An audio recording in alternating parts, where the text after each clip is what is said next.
German ভূগোলকে কয়েকটি ফেজে ভাগ করে নেওয়া হয়েছে। প্রথম হচ্ছে প্রি ক্লাসিক্যাল ফেজ, যেটা 1600 থেকে 1800 এডির মধ্যে। তারপর আছে ক্লাসিক্যাল ফেজ, যেটা 1800 থেকে 1859 এডির মধ্যে। এবং তারপর আসে পোস্ট ক্লাসিক্যাল ফেজ, অর্থাৎ যেটা 1859 থেকে এখন অবধি।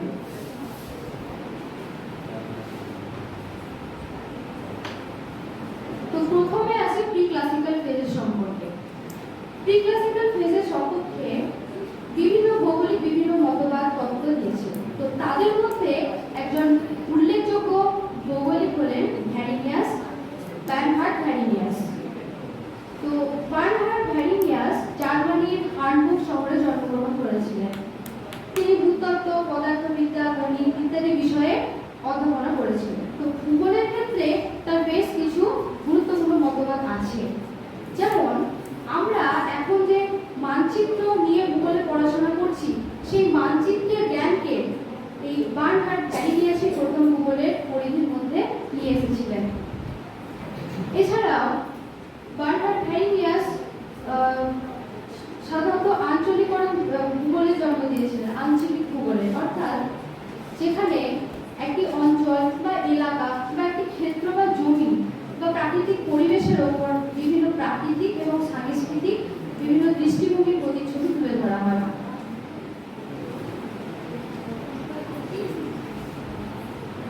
তার পরবর্তী আমরা যে ভৌগোলিক বা দার্শনিকের মতবাদ পাই, তিনি হলেন ইমানুয়েল কান্ট। তো এই জার্মান ভূগোলের একজন প্রভাবশালী ভৌগোলিক দার্শনিক হলেন ইমানুয়েল কান্ট।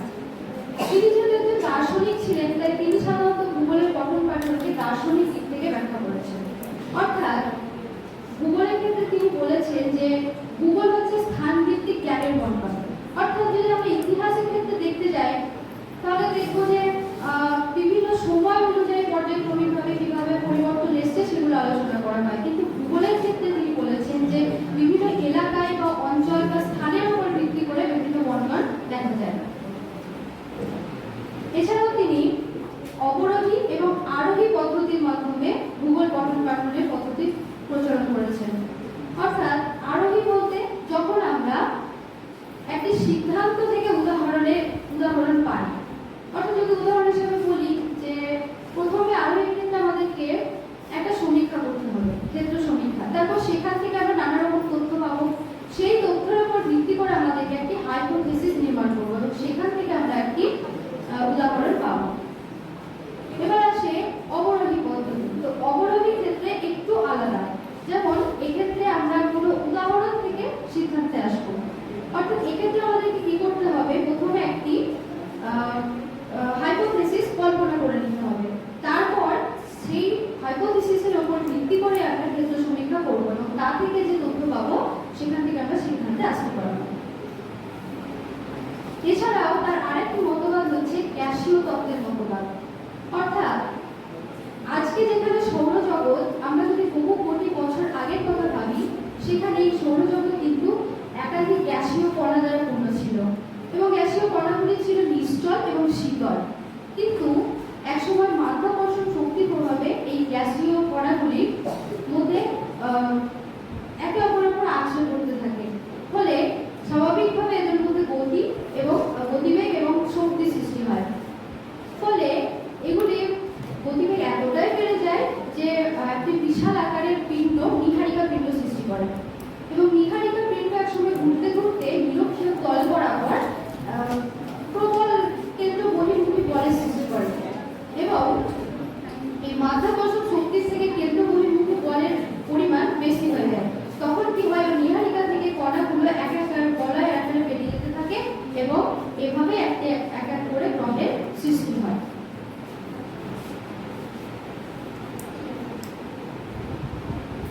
তারপরে আছে ক্লাসিক্যাল ফেজ। তো ক্লাসিক্যাল ফেজের সপক্ষেও বিভিন্ন ভৌগোলিকগণ বিভিন্ন মতবাদ দিয়েছেন। তার মধ্যে সব থেকে উল্লেখযোগ্য একজন ভৌগোলিক হলেন আলেকজান্ডার ফন হামবোল্ট। তো ভূগোল আলেকজান্ডার ফন হামবোল্ট সাধারণত 1759 সালে জন্মগ্রহণ করেছিলেন। তো তিনি সার্টিনোজেন বিশ্ববিদ্যালয়ে ভূতত্ত্ব, খনিজ বিজ্ঞান, পদার্থবিদ্যা ইত্যাদি বিষয়ে অধ্যাপনা করেছিলেন। তো ভূগোলের ক্ষেত্রে তার বেশ কিছু গুরুত্বপূর্ণ অবদান আছে। যেমন তিনি প্রথম ভূগোলকে ক্ষেত্র সমীক্ষার বিজ্ঞান হিসেবে উল্লেখ করেছিলেন। অর্থাৎ তিনি বলেছিলেন যে তিনি ক্ষেত্র সমীক্ষা বা পর্যবেক্ষণের দ্বারা আমরা বিভিন্ন তথ্য সংগ্রহ করি, সেই পদ্ধতি তিনি প্রচলন করেছিলেন। আর আমরা এটা সবাই জানি যে আমরা যেটা বই পড়ে শিখি তার থেকে আমরা যেটা হাতে কলমে বা দেখি সেটা আমাদের বুঝতে বেশি সুবিধা এবং সহজ হয়। এই কথার প্রতি তিনি মতবাদ দিয়েছেন। তারপর আছে কার্ল রিটার। তো কার্ল রিটার 1769 সালে জন্মগ্রহণ করেছিলেন। তিনি পদার্থবিজ্ঞান, উদ্ভিদবিদ্যা ইত্যাদি বিষয়ে অধ্যয়ন করেছিলেন।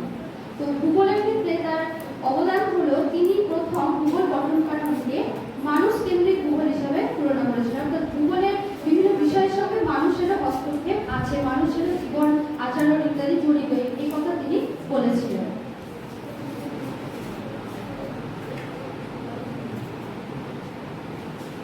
তারপর আছে পোস্ট ক্লাসিক্যাল ফেজ।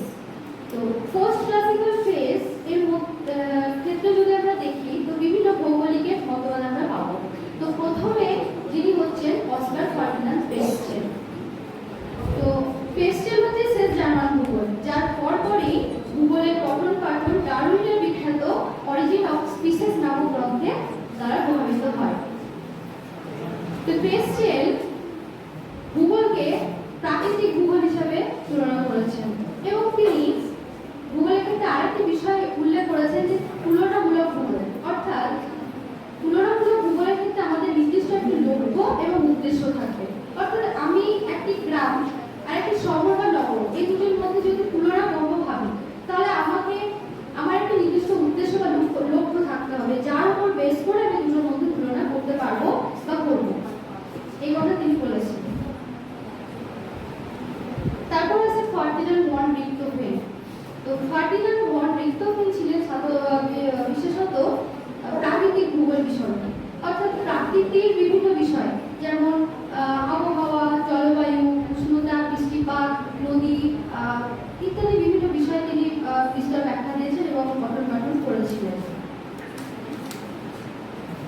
এবং রিchthofen-এর মতে শুধু ম্যাপ প্রস্তুতি নয়, বা মানচিত্র প্রস্তুত নয়, এই মানচিত্রের দ্বারা আমরা পৃথিবীর কোথায় কোথায় কয়লার অবস্থান রয়েছে, পৃথিবীর ভূমিরূপ কোথায় কেমন রয়েছে এবং তার সঙ্গে ভূপ্রকৃতির কি সম্পর্ক, এটা আমরা দেখাতে পারি, এই ধারণা তিনি দিয়েছিলেন।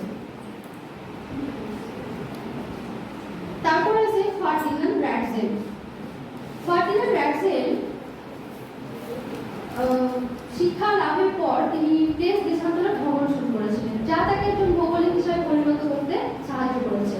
তো তারপর তিনি 1875 সালে মুনিখের হাই স্কুলে শিক্ষকতার পেশায় যোগ দেন।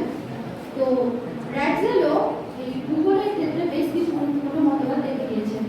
যেমন তিনি 1882 সালে একটি গ্রন্থ অ্যানথ্রোপোজিওগ্রাফিতে প্রথম মানবীয় ভূগোল সম্পর্কে ব্যাখ্যা করেছেন, যেখানে মানুষের অঞ্চল ভেদে, এলাকা ভেদে মানুষের আচার আচরণ, জীবনযাত্রার ধারা কিভাবে ভিন্নতা দেখা যায় সেগুলো তিনি ব্যাখ্যা করেছেন।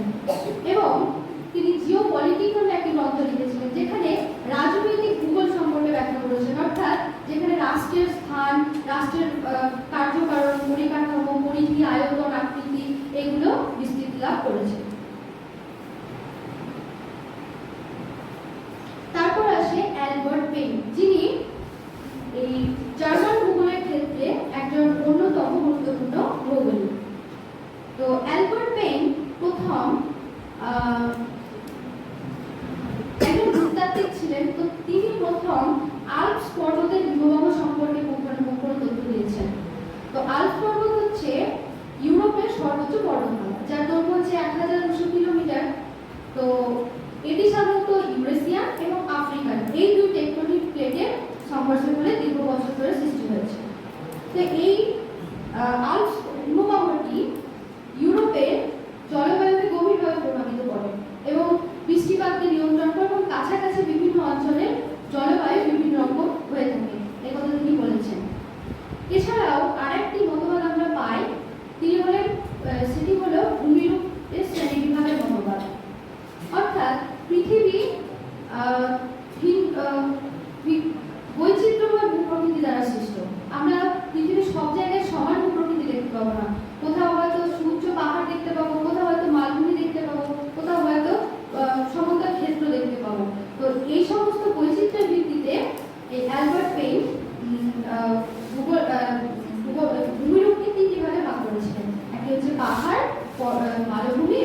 জলবায়ু ক্ষেত্র।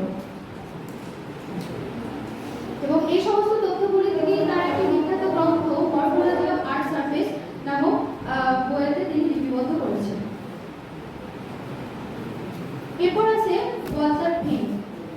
ওয়াল্টার পেন ছিলেন একজন ভৌগোলিক। তো তিনিও এই জার্মান ভূগোলের ক্ষেত্রে বেশ কিছু অবদান রেখে গিয়েছেন, বিভিন্ন মতবাদ সৃষ্টি করেছেন। তো সেক্ষেত্রে তার উল্লেখযোগ্য একটি মতবাদ হলো ভূমিরূপ তথা ঢালের বিবর্তন মতবাদ। অর্থাৎ এক্ষেত্রে তিনি ঢালের বিবর্তনের ব্যাখ্যা দিতে গিয়ে সাধারণত ঢালের পশ্চাৎ অপসারণের ব্যাখ্যা দিয়েছেন। অর্থাৎ ঢালের বিবর্তন সাধারণত উত্থান এবং ক্ষয় এই দুই কাজের সমন্বয়ে ঘটে থাকে। কখনো কখনো উত্থান যখন বেশি হয় তখন ঢালের উচ্চতা বাড়তে থাকে, যখন ক্ষয় বেশি হয় তখন ঢালের উচ্চতা কমতে থাকে। এবং এই বিষয়ের উপর ভিত্তি করে তিনি তিনটি বিষয়কে ব্যাখ্যা করেছেন। একটি হচ্ছে প্রথম পর্যায়ে কি হয় না, উত্থানটা বেশি হয়, ক্ষয়টা তখন তেমন দেখা যায় না, ফলে ঢালের উচ্চতা বাড়তে থাকে। কিন্তু দ্বিতীয় পর্যায়ে কি হয়, উত্থানটা খুব একটা বেশি দেখা যায় না, কিন্তু ক্ষয়টা উত্থানের পর্যায়ে চলে আসে। এবং তৃতীয় পর্যায়ে কি দেখা যায়, তৃতীয় পর্যায়ে উত্থানটা একদমই হয় না এবং ক্ষয়টা বেশি পরিমাণে হয়। তখন একটি ঢালের পিছন দিকে ক্ষয় পেতে থাকে এবং ঢাল চ্যাপ্টা হতে থাকে। অর্থাৎ আমরা দেখতে পাই যে ঢালের যে পরিমাণ, সেই পরিমাণটা ঠিক রেখে তার মান এবং ক্ষেত্রের পরিবর্তন হতে থাকে। এবং এক সময় কি হয়, ওই ঢালটা আস্তে আস্তে ছোট ছোট টিলায় পরিণত হয় এবং শেষ পর্যায়ে একদম সমতল ক্ষেত্র সৃষ্টি করে। তারপর আসে আলফ্রেড ওয়েগনার। আলফ্রেড ওয়েগনার 1880 সালে বার্লিনে জন্মগ্রহণ করেছিলেন। তো তিনি পদার্থবিদ্যা, ভূগোল চর্চা নিয়ে পড়াশোনা করেছিলেন। বিশেষ করে তিনি জলবায়ু নিয়ে বেশি চর্চা করেছিলেন। তো ভূগোলের ক্ষেত্রে তিনি বেশ কিছু মতবাদ রেখে গেছেন। যেমন আমরা যে বহিঃসঞ্চরণ তত্ত্বের কথা জানি, সেই তত্ত্বকে প্রথম এই আলফ্রেড ওয়েগনারই আলোচনা করেছিলেন। অর্থাৎ আজ থেকে বহু কোটি বছর আগে যদি আমরা ফিরে যাই, তাহলে পৃথিবীর সমস্ত স্থলভাগ মাত্র একটি ভূখণ্ড ছিল, যেটার নাম ছিল প্যানজিয়া, এবং তাকে ঘিরে একটি ছিল বিশাল সমুদ্র, যার নাম ছিল প্যানথালাস। কিন্তু এক সময় কি হয়, বিভিন্ন কারণে এই প্যানজিয়াটা বিভিন্ন খণ্ডে বিভক্ত হয়ে যায় এবং চারিদিকে বিস্তৃত হয়ে যায়। অর্থাৎ মহাদেশীয় পাত এবং মহাসাগরীয় পাত সঞ্চালিত হতে থাকে। তো এই মহাদেশের একত্র অবস্থান আবার সঞ্চালন, এটিকে তিনি একটি গ্রন্থের দ্বারা উপস্থাপন করেছেন, the origin of continents and oceans নামক বই। এছাড়া তার আরেকটি অবদান হলো তিনি মেরু অঞ্চলের জলবায়ু সম্পর্কে বিস্তৃত ব্যাখ্যা দিয়েছেন। আমরা পৃথিবীর সব জায়গায় সমান জলবায়ু দেখতে পাই না, তো তিনি বেসিক্যালি মেরু অঞ্চলের জলবায়ু নিয়ে পর্যবেক্ষণ করেছেন। সেখানে সূর্যের আলো প্রায় পৌঁছায় না বললেই চলে, তাই সেখানে সারা বছর অতি শীতল উষ্ণতা দেখতে পাওয়া যায়, অতি শীতল আবহাওয়া দেখতে পাওয়া যায়। এবং এই কারণে সেখানে যে জলবায়ু, সেটা অন্যান্য জলবায়ু থেকে সম্পূর্ণ আলাদা, এবং সেখানে যে উদ্ভিদ জন্মায় সেগুলো অন্যান্য জলবায়ু থেকে সম্পূর্ণ আলাদা, এবং সেখানে যে মানুষ বসবাস করে, যে প্রাণীরা থাকে, তাদের জীবনযাত্রা অনেকটাই আলাদা। তারপর আছে অটো স্টুলার। অটো স্টুলার 1872 সালে জন্মগ্রহণ করেছিলেন। তিনিও ভূগোলের ক্ষেত্রে বেশ কিছু অবদান রেখেছেন। যেমন তিনি 1906 সালে একটা বই objective of the geography of man নামক একটি বই প্রকাশ করেছিলেন, যেখানে তিনি সময় ভিত্তিক ভূদৃশ্যের পরিবর্তনের কথা বলেছেন। অর্থাৎ পৃথিবীর কোনো জিনিসই সৃষ্টির সময় থেকে একই রকম থাকে না, বিভিন্ন কারণে, প্রাকৃতিক বিভিন্ন কারণ, যেমন আবহাওয়া, বৃষ্টিপাত, জলবায়ু, হিমবাহের ক্ষয়কার্য, নদী ইত্যাদি দ্বারা পরিবর্তন হয়। আবার মনুষ্যসৃষ্ট বিভিন্ন কারণেও পরিবর্তন হতে থাকে। তো কিভাবে সময় ভিত্তিক ভূদৃশ্যের পরিবর্তন হয় সেটা তিনি খুব সুন্দরভাবে ব্যাখ্যা করেছেন। তো পরিশেষে বলা যায় যে এভাবেই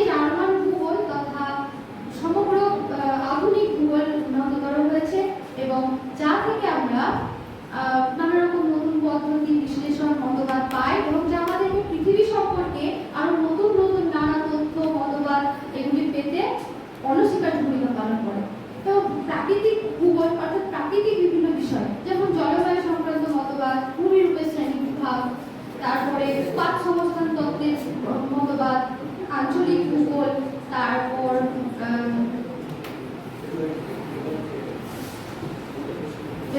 সময়ের সাথে সাথে কিভাবে ভূমিরূপের পরিবর্তন হয় এবং মানচিত্র দ্বারা আমরা পৃথিবীর বিভিন্ন যেমন কয়লার অবস্থান সম্পর্কে জানাতে পারি। তো এই সমস্ত আমরা নানা তথ্য পেয়ে থাকি, যা উন্নত মানের ক্ষেত্র সমীক্ষা, গবেষণা, মতবাদ ইত্যাদি দ্বারা এই ভূগোলকে আরো উন্নততর বিবর্তনের দিকে এগিয়ে নিয়ে চলেছে। তো এটা ছিল আজকে আমার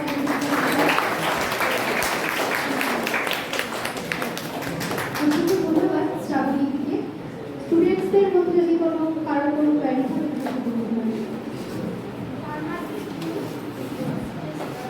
বার্নার্ড ভিলিনিয়াসের যাকে বললেন তিনি যে মানচিত্র অঙ্কন করেছিলেন সেটা শেপটা কেমন ছিল? সেটা একটা হার্ট শেপের ছিল, হার্ট শেপের মানচিত্র তৈরি করেছিলেন।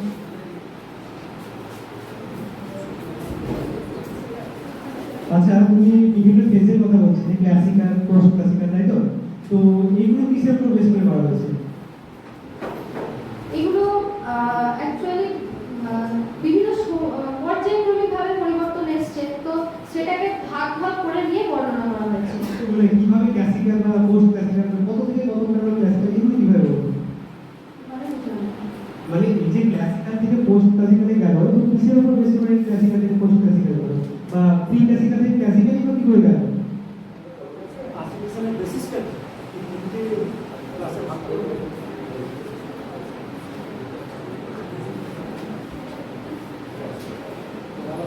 সাপোজ পোস্ট ক্লাসিফিকেশন হচ্ছে 1859, সেখানে 1860 হতে পারতো, 1859 কে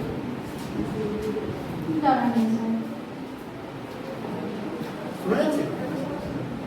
আমার সাথে উনি বললেন যে এই যে তিনটে ভাগে ভেজে ভাগ করা হলো, তো এটা কিসের ভিত্তিতে ভাগ করা হলো? তো উনি খুবই ভালো বলেছেন, খুব কম জনই সেমিনারে এত ফ্রিলি বলতে পারে, সেটা খুব ভালো লেগেছে। ধন্যবাদ শ্রাবণীকে।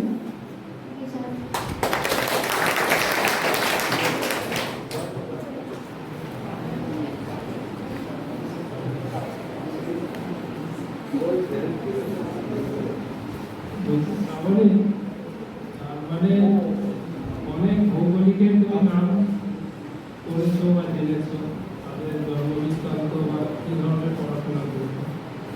আচ্ছা, কোনো জার্মান ভৌগোলিকের এখন পর্যন্ত কোনো বই তুমি পড়েছো? মানে নিজে, মানে এই যে তুমি কান্টের সম্পর্কে বলছো, সম্পর্কের সম্পর্কে বলছো, এটা কি শোনা কথা বা পড়া কথা, না তুমি ওনার কোনো বই পড়েছো বা আগামী দিনে পড়ার কোনো ইচ্ছা আছে? হ্যাঁ, পড়ার তো ইচ্ছা আছে, এখনো কি পড়িনি, তবে যে তথ্যগুলো নিয়েছি ওগুলো আগে আমরা যেমন পড়তে গিয়ে লাইনগুলো পেয়েছি, ব্যাখ্যাগুলো একটু একটু করে পেয়েছি, তো সেখান থেকে আমি নিয়েছি।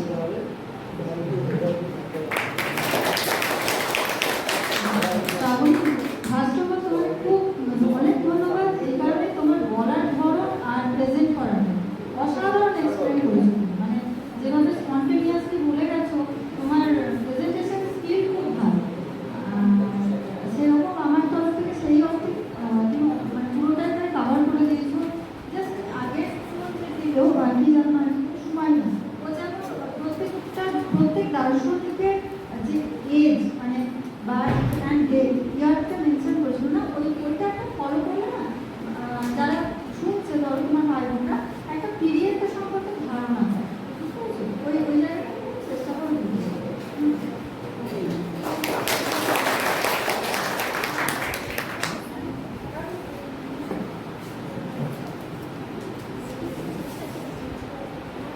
সারা